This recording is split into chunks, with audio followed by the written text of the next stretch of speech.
Hello everybody, my name's Novi and welcome back to the channel. There's not many wrestlers out there who could fire me up to the point of making a video solely about them. In fact, I've only done something like that once before, and you may be surprised to learn that it wasn't about Hangman Adam Page. In fact, it was actually about Christian Cage during the time he was revitalizing the TNT Championship as the greatest father in the world. A run I still love, and one I still think deserves more love, broadly speaking. The Hangman video will come someday, just give it time. When it comes to Willow Nightingale's situation, I'm done waiting around. AEW has continuously shown a complete misunderstanding of what she means to this fan base and what she can offer to this company.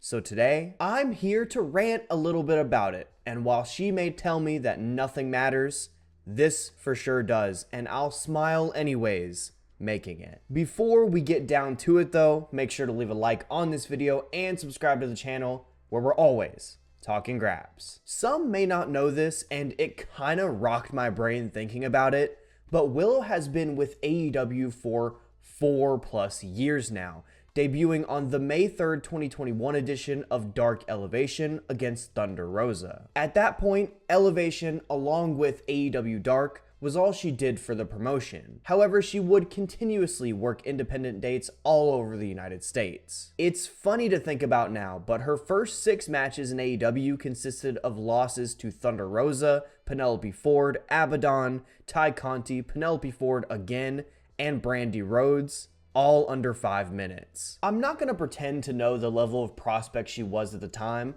but it's clear they saw something in her by continuing to give her spots, and eventually she would work her way onto TV, where in April of 2022 she would have her first over 5-minute match in AEW on Rampage, losing to Red Velvet in an Owen Hart Foundation Women's Tournament qualifying match that clocked in at 5 minutes and 16 seconds. A lot of the reviews on Cage Match of this match were actually praising Willow for carrying Velvet to a match like this, considering at the time Velvet was very green. Additionally, I'd say that's actually another sign they saw something in her, trusting her to get a newer wrestler through a TV match like that, and Owen Hart qualifier no less. Not long after that spot, she would pick up her first win in AEW, beating Gia Scott on AEW Elevation, kicking off a 3-match winning streak leading to a TBS title challenge against Jade Cargill on Rampage Road Rager 2022,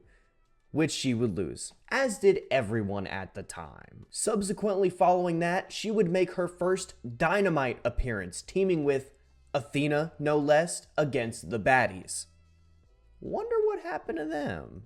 It was at this point where she was finally having consistent matches that were given real time, continuing this upward trend of spotlight AEW were giving her, all leading to one fateful night. The October 21st episode of Rampage, where after beating Layla Gray, Tony Schiavone would enter the ring and he would announce that Willow Nightingale was all elite, and the trademark graphic would appear on the big screen. The spotlight they gave to this was a major indicator that they knew what they had in Willow Nightingale. They put her in front of the fans at Daly's Place who cheered her on while she got to have her moment.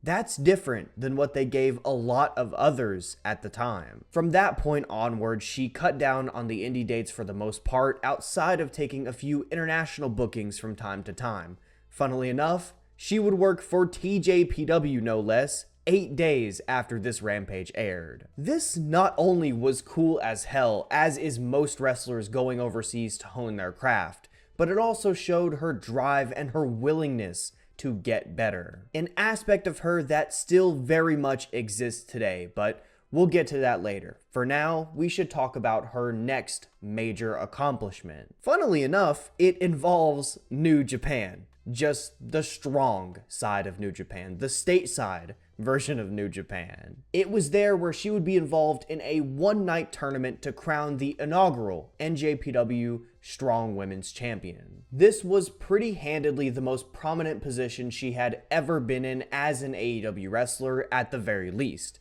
Not just because she was in this pretty historic tournament, but because she won the damn thing. She beat Momo Kogo in the semis, and then she would go on to beat Mercedes Moné in the finals. Now, it has to be said that that only came about because Mercedes, by freak accident, messed up her ankle during the match and altered the finish on the fly to have Willow go over. Obviously, that's not the way you'd want to win a championship, especially one this historic, but regardless, in the history books, she will forever be the inaugural NJPW Strong Women's Champion. That right there is iconic, and quite frankly, it will be remembered forever. She would go on to defend that belt a couple of times before dropping it to Julia pretty quickly. More notably than that, however, is a week before she would drop it to Julia,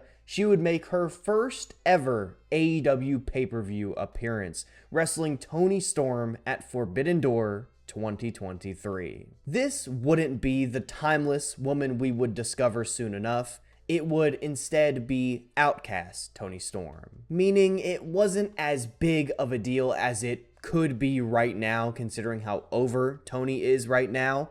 But when looking at Willow's career up to this point, it is still extremely important to be put in such a prominent position. This, alongside her time as the NJPW Strong Women's Champion, would elevate her even further upwards, all the while increasing her standing amongst the audience. By this point, she was a certified fan favorite, with that fun-loving, positive attitude connecting with so many people, which would lead her to be the one to win the 2023 Owen Hart Foundation tournament. That win was great at the time, and it is still great now, but it also sits in history as the first sign of AEW taking her for granted. Because outside of a huge main event match against Athena at Death Before Dishonor 2023, which deserves to be mentioned considering it was the main event of that show and was fantastic bell to bell, her momentum would be stalled and she would kind of fade into the background,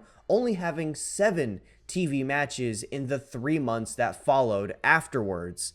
More notably, only going 3-4 in that stretch. Her losses would be Diamante and Mercedes Martinez in 8 minutes alongside Chris Statlander, Julia Hart in 8 minutes, Chris Statlander for the TBS title in 10, and Abaddon in a 4-way in 7. That right there is kind of egregious considering all she had done in the months leading up to that stretch. Things do improve, however, with Saturday Nightingale, the team of herself and Chris Statlander, getting a lot of focus following this stretch. This dynamic and immediate fan favorite pairing would produce some really good TV over the next little bit. They seem to actually bring the best out of one another in front of a camera, and their most notable match, a street fight against Diamante and Mercedes Martinez at Winter is Coming 2023, is still one of my favorites of the match type. At the same time this tandem was rocking, Willow would continue to take dates on her own,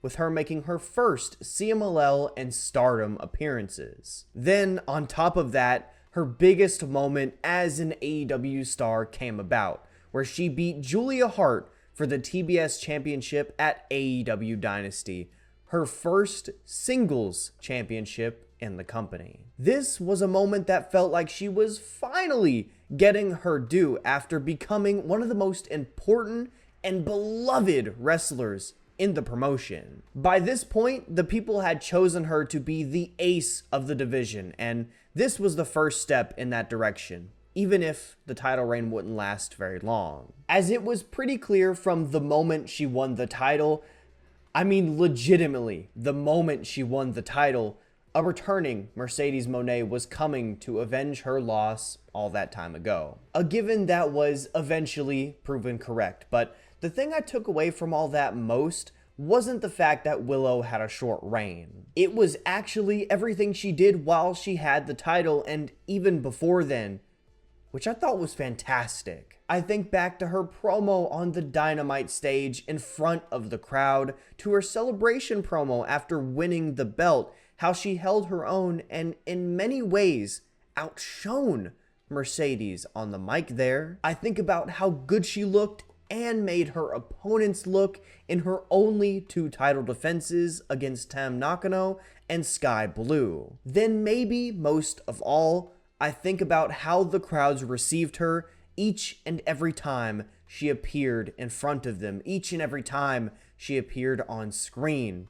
And I'm left thinking only one thing. It was so clear that this woman should be the one. She had continuously, through her entire ascension in AEW, made the most out of everything she was given. She continuously proved to be someone that the audience cared deeply about. And I have to ask, what more did AEW want her to do? Because following the TBS title defeat, it's hard to think back to any point in time where they gave her the same amount of focus they did during that stretch. Now, look, I want to be clear. I'm not saying she hasn't done anything since that TBS title loss. Not at all. She's had 2 pay-per-view matches. She's had a multi-match series with Chris Statlander that just continued this week. She's worked multiple times for CMLL and even held their women's championship. She's been around, no doubt, but when I look at Willow Nightingale, I see someone who should have been AEW Women's World Champion by now. I look at someone who should be presented every week as the babyface of the company. And I don't think that it can be argued that she hasn't been depicted at that level. In fact, at the time of recording, she's had 8 matches in 2025. 5 for AEW and 3 in Japan. We're nearly halfway through 2025. Again, this recording is post her match with Statlander on Collision, is post her return to TV on Wednesday. But it should be mentioned, she was off of this program for over a month before that point. I know that she was written off by the Death Riders. Please stop commenting that. I know it. But that's a lame fucking excuse. This tweet actually from @LyricWrestling on Twitter of the Dynamite Diaries immediately following Dynamite every week on her YouTube channel puts this into perspective perfectly by saying, I've said this before, but no American wrestling company has been consistent enough with booking women's wrestling well to earn an apology or a benefit of the doubt for 1 week of decent storytelling. Consistency is the only true progress. Willow Nightingale is a cheat code for hot matches on your TV every week, and they're not pressing that combination. They're not giving her that consistency. At this point, she is someone who should have a clear direction for All in Texas, or she should have been in the Owen Hart tournament this year. If I could draw a comparison here as well, I'm thinking Hangman Adam Page in terms of the way they're both booked, where the audience has so clearly chosen them as the babyfaces they want to see elevated, as the heart and soul of AEW. An outcry AEW has outright ignored in both cases, time and time again at the highest level. At least Hangman is being given time and is being given ways to get involved right now. Willow's creative direction, on the other hand, has looked pretty damn bleak for a long while now. All those creative and dynamic ways they could be using to increase her popularity even more, to further cement her as the babyface of at least the division, just not being used. That's an issue seen up and down the women's division, and even in some cases in the men's, no doubt.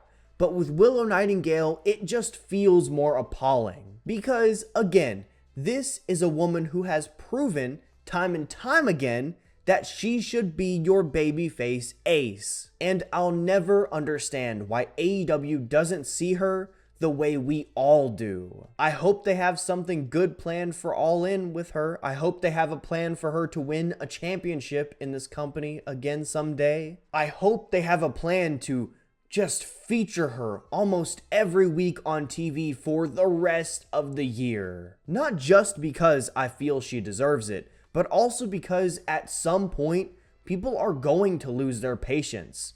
like I kinda am here. They're going to stop tolerating AEW taking Willow Nightingale, this generational talent, this generational babyface, for granted.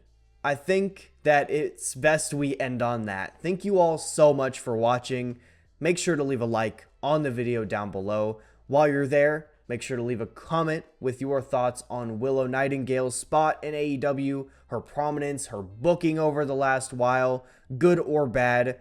Leave those thoughts below. And also, of course, don't forget to subscribe to the channel where we're always talking Graps. With that, it's been Novi. I'll see you all again on Wednesday at 6:30 p.m. EST for the AEW Dynamite pre-show, and then again next Saturday for another brand new video. Much love, stay safe, be well, and have a good one, folks. Peace.